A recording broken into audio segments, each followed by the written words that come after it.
What's up, Kyuzo here. So I'd like to start off with two things. First, I was wrong about Detonate Dead not being a good boss killer. Well, sorta. If you make the right investments, it's actually pretty good. It's not amazing, but I'd definitely put it above average. It's sort of like playing a crit build with not quite enough crit. Sometimes you do a lot of damage, and sometimes you do not. Secondly, I was not gonna play Detonate Dead as a starter. I was potentially, but I've played Detonate Dead a bunch already, so when everyone and their mother decided to league start with Detonate Dead, I just didn't want people to point at me and go, "So, Detonate Dead, eh?" And my starter was more or less set in stone to be Armageddon brand. I just hadn't quite decided between Elementalist or Trickster. I did try Trickster doing Flashback. It was a very solid build, so since I had already done Trickster, there was really no reason for me to not try the new Elementalist. However, my Armageddon brand character wasn't good enough for tier 16 maps. Damage was somewhat low, and survivability was even lower. And the game kept giving me Detonate Dead gear. Well then. I was in fact gonna respec to Necro, but I didn't have enough regrets, and Elementalist seemed very interesting for Detonate Dead. And it has been a very solid build thus far. The AoE and clear is just absolutely amazing. As for damage potential, I do believe Necro should be the best, but for clear, Elementalist is definitely the way to go. Defensively, I'm just stacking a shit ton of life along with Mind Over Matter. I did not go block because I'd have to rely on Rumis to cap myself, which is totally fine in maps actually, but not on long boss fights. And I did not want to go Glancing Blows because I wouldn't have enough recovery for it to be worth it, in my opinion. Right, so I haven't done a whole lot of content with the build. I played Armageddon brand to red maps, then I re-rolled a Bleed Bow Gladiator to level 81, which needed more investment for ritual itself than I wanted. I then respec'd the Armageddon character to Detonate Dead. I did mostly Delve and Heist and what have you that is not progressing the Atlas. Then I re-rolled a Necro that I plan to use mainly for Blight maps. I have done videos about this build before. It will be Summon Raging Spirits with Minion instability. He is currently level 88, something like that. Currently, I'm leveling as Soul Rest Phantasm on Kill, because it's pretty fast and chill and doesn't need much gear or money. And one time 90 plus, somewhere between 90 and 94. And when I get a crafted Elder Helmet, I will respec that character. As for Detonate Dead, I've done a couple Elder Guardians. Possessed by Ritual was not fun. It was like the longest fight of my life. I've done a total of 3 Cyrus fights. Awakener 5, Awakener 5, and Awakener 8. They all went pretty smoothly and deathless. And I have already uploaded a video of the Awakener 8 fight on my channel. I have done a couple Shaper Guardians. They were pretty smooth as well. Mapping has been really smooth. Rituals have been really smooth. For the most part, you just press and hold Detonate Dead during the rituals until it's over. Alright, so let's have a look at the gear. So, before we look at the gear, I guess we'll show you the MTXs, because sometimes people do ask about that. I'm using a Ritual Weapon Effect and the Legion set with Legion Cloak and a Fire Shield, along with Ultimate Chaos Character Effect. So if you've watched my previous video, the Detonate Dead Necromancer diary, you'll notice that my weapon is in fact not a minion damage weapon, because on this version I do not have a Spiritual Aid. It just makes more sense to go with Spiritual Aid as a Necromancer because you get so much global minion damage on the Ascendacy itself, but as an Elementalist, I do not. So we just have a it's a temple mod fire damage with flat fire to spells. Got some mana, some cast speed, open suffix to trigger. It's not amazing, but it's pretty good. As for the helmet, I don't remember how I got it, where I got it, when I got it, or how it ended up being a 3-stat helmet.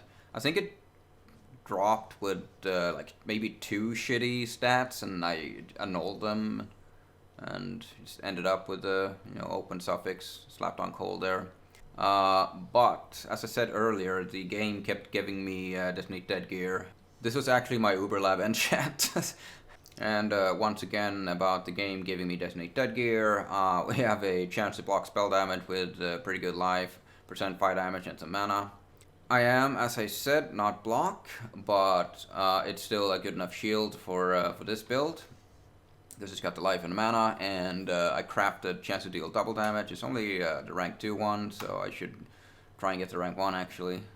Got a, I want to say random amulet actually. It's just got high life, lightning breath, and I had room for AoE and area damage. As for my ring, I bought this pretty cheap actually, and then I corrupted it, hit the strength int. Strength int doesn't do me much, but it's better than the rarity implicit. And then I have a onset ring with flammability on hit. Pretty high life, I suppose good enough dex for what I needed. I can further harvest craft this. I can improve the cold res. I can get rid of the leech. Suppose I could craft a flat energy shield on there as well eventually. The chest piece I got off of a ritual. I annulled something, I think, and then crafted the percent life mana. Boots is a random boots with dexterity and life and 30% movement speed.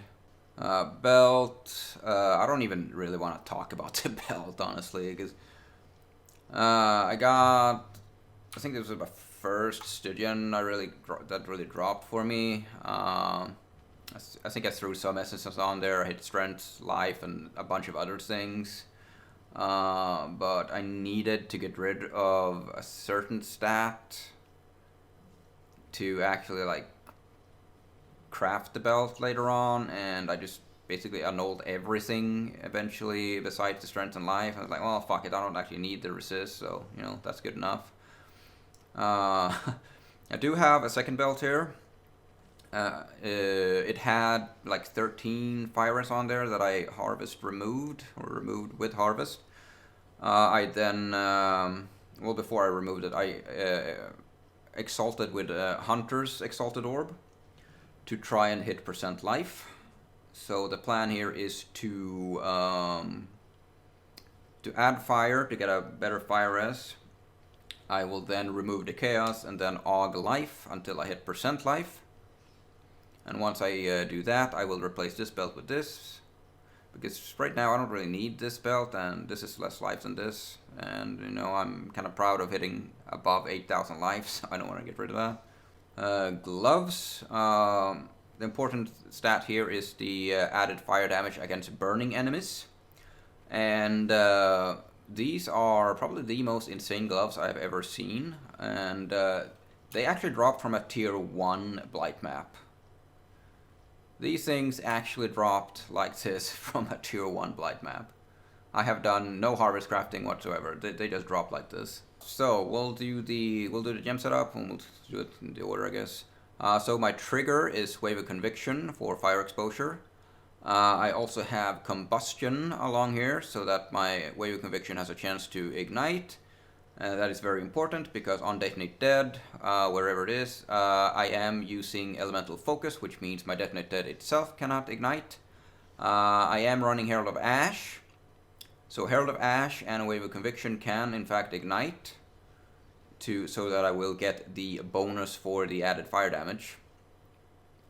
I am also running Stormbrand, and this is also along with Combustion, so that Stormbrand can also ignite, and but mostly Stormbrand will pulse for Elemental Overload. In the helmet I have 4 golems. I have Ice Golem, Flame Golem, Chaos Golem, and Stone Golem. And the reason I'm using 4 golems is because, well, I'm an Elementalist and I have specialized into golems. And I believe there are 6 total golems, I'm not sure, but these were like the ones that like did things. So we have increased crit for elemental overload, global damage from flame golem, chaos golem gives physical damage reduction, and stone golem gives me life regen. And then I have a bunch of golem buff effectiveness, so this is like doubled all the bonuses here. In the shield, we have Desecrate with Spell Cascade and Arcane Surge. The Cascade is kind of important because if I Desecrate just without this Cascade, I only get 1, and I can only detonate once. But with Cascade, and we do like 3, and I can detonate multiple times. But I can also, desecrate more because I have, desecrate more because I have the enchant. So, without the enchant, with Cascade, we get like 1 wave and +1 explosion. And with the enchant, you get basically 2 waves of explosions. So you can do Desecrate and then detonate, detonate, desecrate, detonate, detonate. Desecrate, detonate, detonate, So I think this is potentially the best enchant. Ideally, you could go with Detonate Dead has an additional chance to explode. But for burst damage, I think I would prefer Desecrate, honestly, personally. We have Herald of Ash, as mentioned. My main setup here is a Detonate Dead with Unleash, Spell Cascade, Elemental Focus, Fire Pen, and Energy Leech. For single target, I do swap to Conk Effect. And by single target, I mean bosses like Guardians, Cyrus. I don't mean map bosses, because there's really no point swapping for map bosses. And the reason I'm swapping to Conk Effect is because to get the full bonus of Energy Leech, the full damage bonus, we need to leech. And if your energy shield is full, it will stop leeching. So if you're not taking damage, you're basically doing 24% more damage.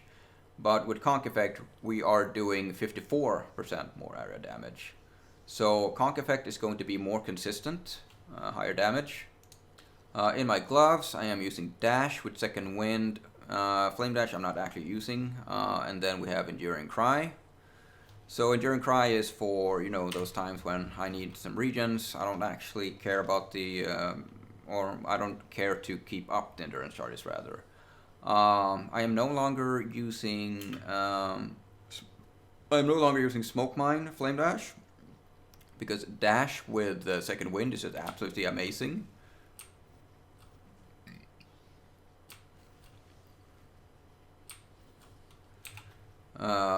It is my all-time new favorite movement skill, Dash.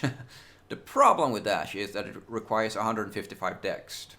So for the build itself, we need somewhere between 110 and 120 dexterity. I'm not really sure. So if just for Dash, we need 30 extra dexterity. Boot, we have a cast damage taken with Steel Skin. We also have Ray Spectre with Meat Shield. I'm using Meat Shield to make the Spectres tankier. I'm actually going to talk a little bit more in depth about this issue later on once we get to the passive tree. And in my Stygian, I have an Onslaught Murderer's Eye. You ideally want at least one Onslaught jewel, mostly because I am also not using a Silver Flask. And then one quick thing before we go over the Flask again. So here I have a Frost Bomb, and I used the Frost Bomb in my trigger over Stormbrand when fighting Maven bosses. Like I did, like I said earlier, I fought a Elder Guardian inside a ritual, and Maven kept healing the fucking shit out of him. So, I mean, that fight took like 20 minutes. After that fight, the first thing I did was buy a Frost Bomb. So what Frost Bomb does is reduces life regeneration by 75% of monsters. So if you're fighting Maven buffed monsters or Maven buffed bosses rather, do use a Frost Bomb. It helps a lot. Right, so Flask, I am using a Forbidden Taste, and the reason I'm using a Forbidden Taste is because once you hit like 6,000 life, it becomes insanely difficult to top off your life with Seethings. So with this, even if I drop down to like 200 life, I hit this once and I'm back up to 8,000 like immediately. And that was an impressive snap. Now the downside of this is that we take 8% of our life as chaos damage per second, which is easily mitigated with just a tiny bit of life regen and a tiny bit of chaos res. I don't really have that much chaos res, honestly. I have like, yes, negative 33, but... I also have Stone Golem, which gives me a flat regen, so we don't need much to mitigate the chaos damage. I am using a Granite Iron Flask. Granite Flask of Iron Skin, and the reason for this is because per golem I get 35% chance to avoid ailments. So with 4 golems we are, you know, it's safe to say that we are immune to freeze, we are immune to chill, we are immune to ignite, we are immune to shock. So I do not need a freeze flask, so I got this.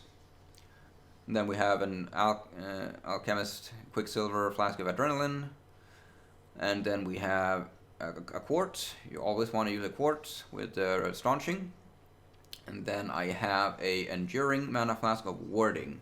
And the beauty with the Warding Flask is that Flask effect is not removed at full mana, which means if I hit it now, as you can see here at the bottom left corner here, my flask is active all the time, which means I am more or less always going to be curse immune. Right, so I guess we should talk a little about Spectres before we move on to the tree. So as for Spectres, we basically have 2 choices. First, our first choice is to find a Primal Ruins city in Delve, which is basically the last city you will ever find. They are super rare, and I don't think they spawn earlier than like 200, depth 200. And in there you would want to find a Lithomancer, and I'm sorry I forgot the other one, but I did talk about that in the previous video. Or you find an alternate quality Desecrate, which allows you to summon Forgotten, I can't remember the wording, I don't actually have one, it's like Forgotten something. And you will need that alternate quality Desecrate in order to even get the Harvest Spectres, which are the Spectres that I'm using. And the Spectres that I'm using is Primal Crushclaw and Primal Blisterlord. And the reason I'm using these 2 is because these 2 have an insane amount of base life. And the higher base life your Spectres have, and your Spectres, as you can see, they will be included in your Desecrate pool, and they will be in maps too. And that is the reason we have Spectres. So the higher life our Spectres have, the bigger the boom boom. Now, what we can't do with Spectres is we can't use stuff like increased minion life. Increased minion life on jewels, support gems, passive tree, that does not work because it's only using the base life of your Spectres. So before we move into the passive tree, Pantheons, I've gone for Soul of Solaris. Avoid ailments from crits, it's kind of useless for me. And I also went with Soul of Shakari. For some maps, you will want to go with Soul of Lunaris, which gives you chain immunity. But these are the 2 main ones I'm using. Right, so for the passive tree. We are using golems, I've stated, so we've gone for Leech of the Primordial, which gives us increased damage per summoned golem, which means 100% increased global damage per summoned golem. Well, not per summoned golem, but in total, since we have 4.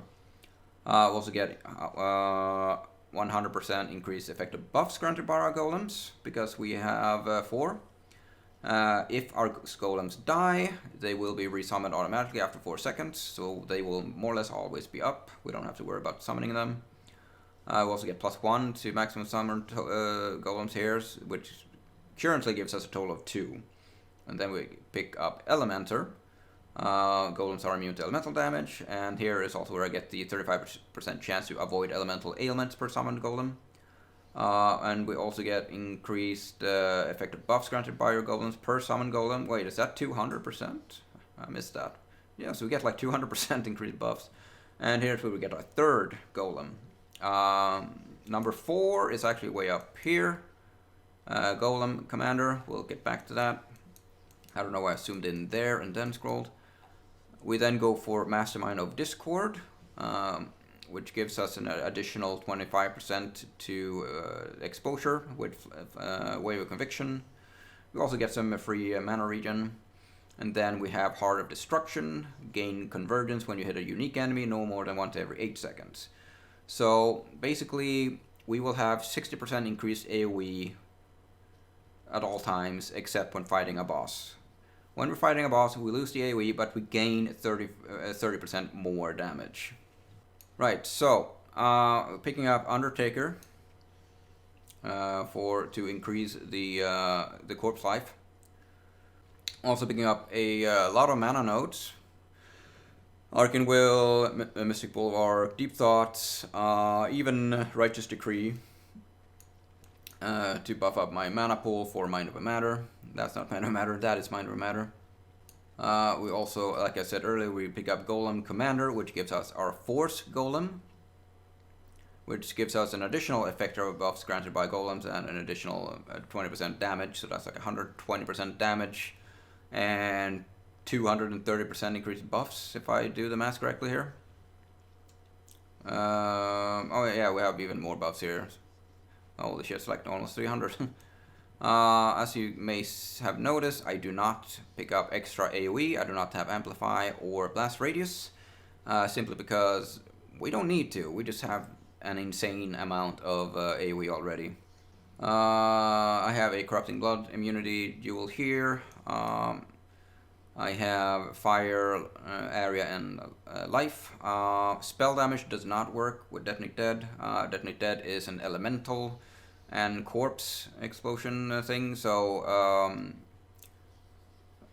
corpses have increased maximum life, these are the only 2 nodes on the tree. These are the 2 only nodes ever you can get for corpse life, unless you're a necromancer. Is this plus elemental and fire damage is the only way we can increase our Detonate Dead damage. Spell damage will do next to nothing. We pick up some more AoE here, in fact, actually, Explosive Impact. Like I said, we go for Righteous Decree. We do not pick up Glancing Blows because we're not block. Life, pick up Arsonist. Pick up Unwavering. Here is where we get our stun immunity. More life. And then we pick up even more mana down here. Now, you might notice a little red ring here. You might have noticed this really weird Anoint here. So we'll take out the duel here. I have Anointed Steelwood Dance, which is this, which says staff attacks deal increased damage with hits and ailments, increased armor if you blocked recently, and we're not using a staff. However, we are not using the Agnostic either. We are using Glorious Vanity. If you pay attention to my life globe here when I put it in, I all of a sudden gained 2700 energy shield. Because what Glorious Vanity with Doriani, it has to be Doriani, what this does is it converts keystones into Corrupted Soul. So 50% of non-chaos damage taken bypasses energy shield. And we also get 20% of our maximum life as extra energy shield. And that's huge. We just, like you saw, I just gained 2700 life basically with this duel. Now, what this duel also does is all of the nodes inside the radius here, it completely changes them. So this used to be strengths, this dynamo gives me increased mana. If I put the duel in, it changes everything in here. So Dynamo now gives me increased maximum life. But the thing is, the keystone change is guaranteed. Literally every single other node here is 100% random. I don't think there's a single similar duel to this that I have right now. So I got insanely lucky with my divine. I bought it and then I divined it, and I got increased max life with life regen on this dynamo wheel here instead. It also changes, you know, everything in here. Like the attack speed with staves is now increased mana and stuff. But it also, the anointed thing that I showed you, Steelwood Dance, staff attacks, this changed to fire damage with fire damage leeches life. And you know, it's only 3 points away, but I decided to anoint that anyway. And since we're talking about anoint, because that's basically all we have left of the tree, I guess. Our options, I would say, are Divine Judgments. I had this first because it was kind of cheap. Or you go with Heart of Flame, which gives increased fire damage and Fire Pen. And Fire Pen is a huge damage. We also get extra leech to our energy shield, but it costs a golden oil. Breath of Flames, like we're not doing fire damage over time at all, so that's pointless, and Holy Fire is also pointless. Yeah, damage over time is pointless. You could, you know, I don't know. If you could anoint literally whatever you want, honestly, if you want to get like Braver instead, but I would suggest either Divine Judgment or Heart of Flame for your anoint. I suppose for the sake of like timestamps, like jewels, if we want to talk about jewels, what jewels am I looking for? You want a random Onslaught jewel. Ideally, you do want a random Corrupting Blood jewel. The rest, you want fire, area damage, and life. Oh shit! I completely forgot to talk about the important thing here. So as you can see, I pick up Sacrifice here. Which gives minion life regen and minion life. Like I said, the minion increased maximum life to minions does nothing to my damage, but the important thing here is they have resist and they regenerate 1% of their life per second. That's all you need, 1% life regen on your minions. Because without the life regen, my Spectres can die on certain maps. And it's just really annoying to have to resummon them in between maps. Actually, they die very often, in fact, without the life regen. So what I did first, I grabbed these two nodes here, so they get 1.5% life regen. Like, I truly recommend getting these two nodes here for the life regen. I'm currently 96, so I had points left over to actually go to Sacrifice for the extra elemental resistances as well. But yeah, you definitely want life regen if you want to keep summoning your Spectres. If you want to keep not having to summoning your Spectres. But yeah, it is annoying to have to keep resummoning your Spectres in between maps, and for the most part, I keep forgetting. You know, my Spectres died, I didn't pay attention, I pop a new map, I enter, and I'm like, oh shit, where's my Spectres? Oh, whatever. I think we're done. So, this video is going to be an absolute fucking nightmare for me to edit. So, bye!